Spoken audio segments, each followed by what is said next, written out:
On connaissait le poète, moins le dessinateur. Arthur Rimbaud, dont l'œuvre et la vie ont été aussi brèves que majeures, a dessiné Plaisir du jeune âge lorsqu'il était enfant. Ils ont été réalisés à l'âge de quand Rimbaud avait 10 ans, en 1865, quand il était à Charleville. Le reste du carnet dans lequel il a fait ses dessins sont aujourd'hui conservés au musée Rimbaud de Charleville-Mézières.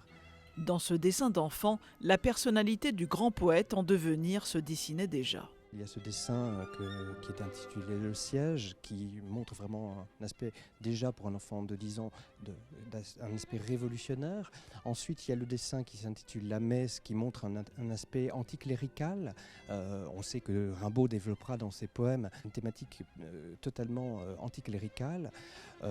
Et ensuite, il y a un jeu sur les mots, un jeu par exemple de langage dans certaines bulles, car il s'agit presque d'une bande dessinée avec des cases, des bulles aussi. Les personnages s'expriment dans des bulles, comme dans la bande dessinée.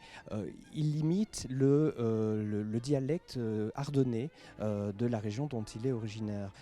Et là, c'est assez amusant de voir déjà un enfant de 10 ans conscient à ce point-là du langage. Ce qui pourrait être une des premières BD de l'histoire est estimé à plus de 100 000 €. Elle sera mise en vente en même temps que La rivière de Cassis, un poème que Rimbaud avait offert à Verlaine.